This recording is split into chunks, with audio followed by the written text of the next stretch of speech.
Midi Lorraine sur RCF en Lorraine.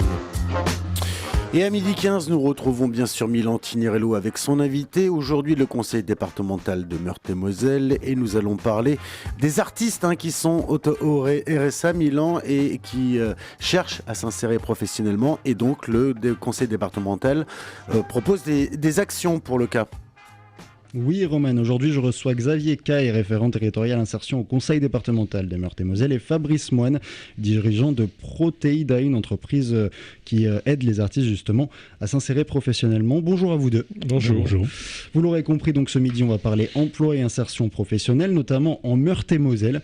On va parler des artistes, plus exactement des artistes que vous aidez, qui sont en difficulté dans leur travail, dans leur secteur, et vous leur offrez la possibilité de se réinsérer, d'avoir une visibilité. Xavier Caille, je me tourne vers vous. Concrètement, comment on les aide, les artistes, au conseil départemental de Meurthe-et-Moselle ? Alors, je vais pas répondre directement tout de suite à la question. Je vais déjà faire je vais fonctionner en entonnoir. Le conseil départemental, dans le cadre de la loi sur le RSA, doit accompagner les allocataires du RSA pour effectivement travailler sur leur insertion. Et on a mis le focus, et c'est là où je travaille en entonnoir, on a mis le focus parce qu'on a repéré que sur le territoire de l'agglomération, il y avait un certain nombre d'artistes et on s'est inquiété sur leur... Combien d'artistes ? On est à un peu plus de 200 artistes sur le bassin de Nancy, connus. Voilà. Et on s'est inquiété effectivement de comment pouvoir les aider dans leur parcours en tant qu'artistes, tout en étant allocataires du RSA. D'accord. Donc c'est vraiment pour ça que vous avez choisi de les aider, c'est parce qu'il y en avait beaucoup ? Oui, parce que l'intérêt, c'est de faire un regard, une photographie sur le territoire et de voir quels sont, entre guillemets, les profils des personnes. Il y a des actions qui se font sur les chefs de famille monoparentales, il y a des actions qui se font autour de l'apprentissage du français, d'autres actions sur tout ce qui est créateur ou travailleur indépendant. Et c'était tout à fait naturel d'avoir une action sur les artistes au regard du nombre que j'ai évoqué, quoi. Donc du coup, vous en aidez 200 aujourd'hui ou moins ? Alors, on est plusieurs à se partager. Il y a Pôle emploi, effectivement, qu'on accompagne un certain nombre. Et Fabrice et moi, on accompagne un peu plus de 80. Un peu plus de 80, donc c'est énorme. Ouais. Alors, comment vous les aidez, justement ? Comment on fait pour les aider Alors, ce qui est important, c'est qu'on ne va pas les aider sur leur pratique professionnelle, puisque c'est leur technique, c'est leur savoir-faire, et là-dessus, on n'a aucune compétence. Après, on est curieux comme chacun. Il y a des choses qu'on aime bien et d'autres qu'on n'aime pas. Mais là-dessus, on n'a pas à intervenir. Mais par contre, c'est plutôt sur l'environnement de l'artiste qu'on intervient.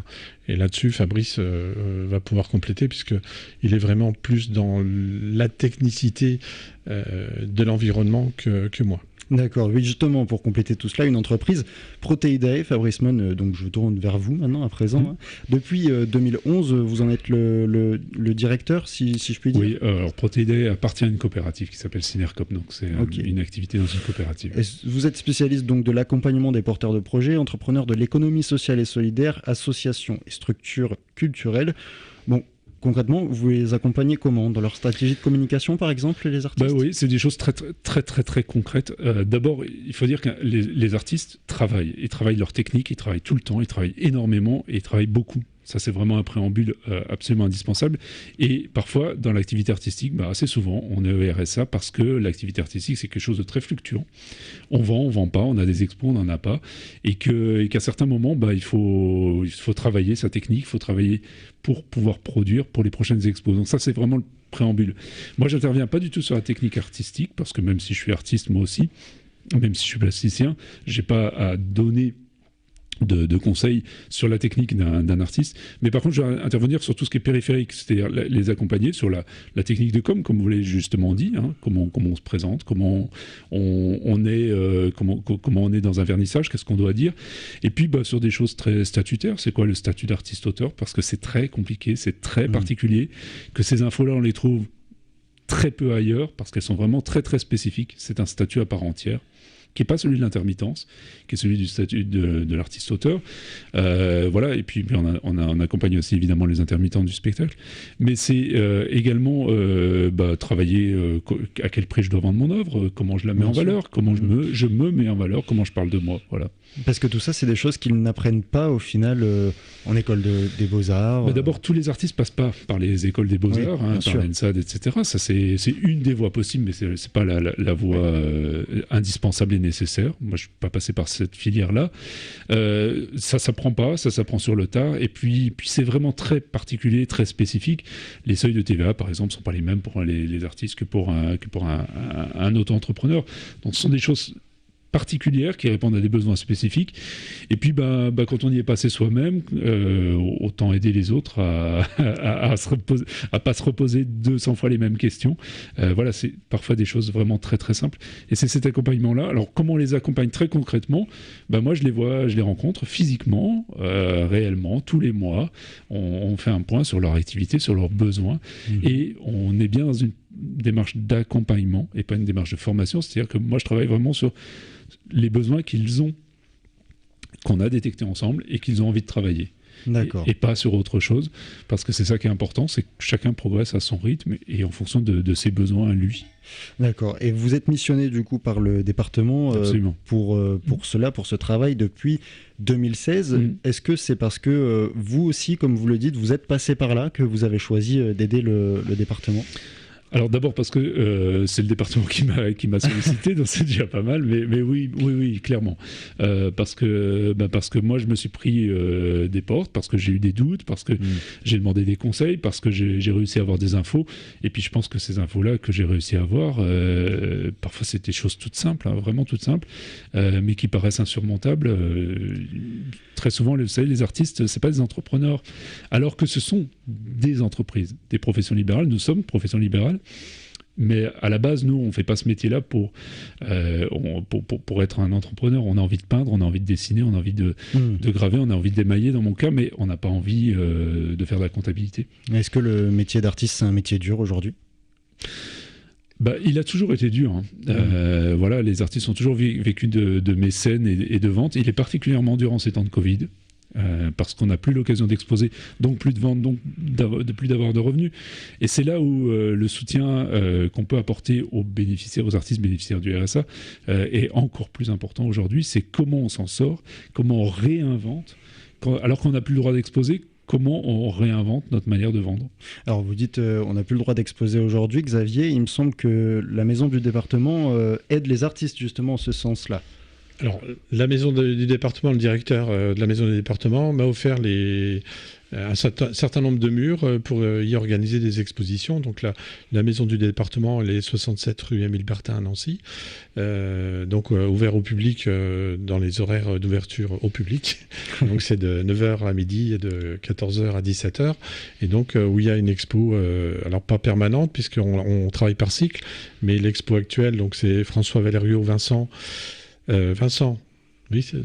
Valerio François, pardon, c'est un peu compliqué les gens qui ont des prénoms dans le patronyme, qui expose, qui termine ces jours-ci d'ailleurs, et le prochain c'est Gaëtan Klein qui va exposer à partir de fin février.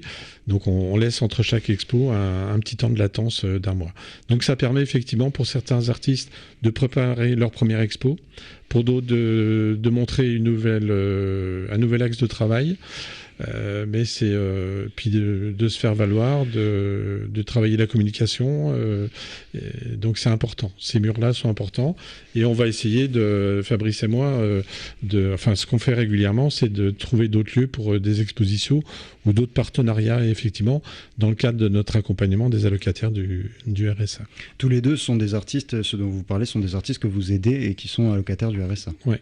D'accord. Et là, pour l'instant, vous avez d'autres lieux en vue un peu pour des expositions ou on travaille beaucoup en partenariat, en fait. On travaille beaucoup avec les lieux possibles sur Nancy. C'est-à-dire, dès qu'on voit un lieu qui est potentiellement un lieu d'exposition, on essaye de travailler avec, ou des lieux qui ne sont pas des lieux d'exposition, mais on essaye de le développer. Ouais. C'est pas des lieux ressources. Voilà. C'est-à-dire des lieux ressources. Si je pense à l'octroi sur boulevard d'Austrasie, c'est un lieu ressource où effectivement dans le projet de l'octroi il y a cet aspect-là d'accompagner, de soutenir des artistes dans leurs projets, en lien effectivement avec l'ESS, l'économie sociale et solidaire. Donc c'est des gens qui connaissent notre travail maintenant, donc il y a peut-être des ouvertures possibles.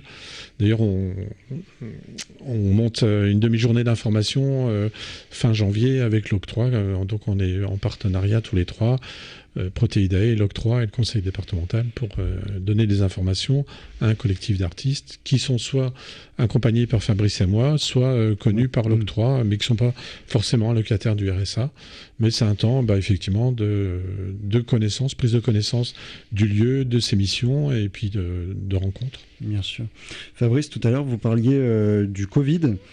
Comment les artistes que vous aidez, vous au conseil départemental et avec Protéidae, votre entreprise, ont vécu et vivent cette période actuellement ? Très mal.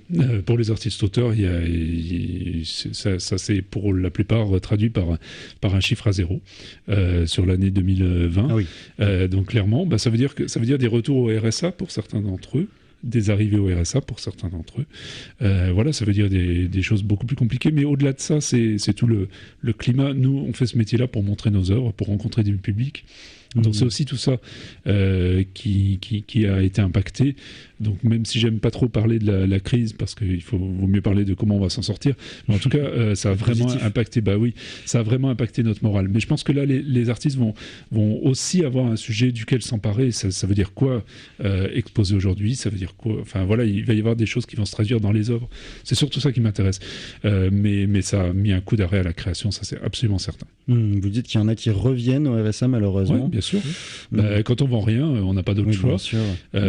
Simplement, il faut dire que ça permet pas non plus la création, puisqu'une allocation comme le RSA, ça permet de vivre, à peine survivre, mais certainement pas d'acheter du matériel pour créer. Et pour certains d'entre nous, le matériel est extrêmement coûteux. Bien sûr. On a remarqué juste des gens qu'on accompagnait qui sont sortis du dispositif RSA et qui sont revenus effectivement du fait de la crise sanitaire. Oui, donc est-ce qu'au final ça marche, votre programme ? Est-ce que les gens sortent du RSA ou malheureusement à cause de la crise sanitaire, j'imagine que c'est compliqué. Comme l'a dit tout à l'heure Fabrice, c'est assez fluctuant, c'est assez lié à la saison ou aux événements. C'est vrai qu'il y a des temps forts comme la Saint-Valentin, la fête des mères. Il y a des temps forts comme, je le dis, Feu, le petit bazar. Voilà, c'est des temps forts où effectivement les artistes plasticiens ou même musiciens ont des occasions de faire valoir leur... Mais il y a d'autres moments, effectivement, c'est des périodes de creux, quoi. Donc, alors ça marche parce qu'on a des gens qui sortent du RSA. Bien sûr, heureusement. Parfois grâce à nous, j'espère au moins un tout petit peu, même si c'est jamais quantifiable. Mais moi, je trouve que ça marche quand un artiste ose parler lors de son vernissage plutôt que de se cacher derrière un pilier, vous voyez. C'est ces petites choses-là, quand il ose venir vous voir pour parler de son travail, je trouve qu'on a déjà gagné et on a déjà fait l'essentiel de notre boulot. Et en ce sens-là, ça marche, quoi. C'est là que vous intervenez, justement. C'est là où j'essaye d'intervenir, oui. Eh bien, merci Xavier Caille, référent territorial et insertion en Meurthe-et-Moselle, et Fabrice Moine, directeur de Protéidae, d'être venu dans Midi Lorraine.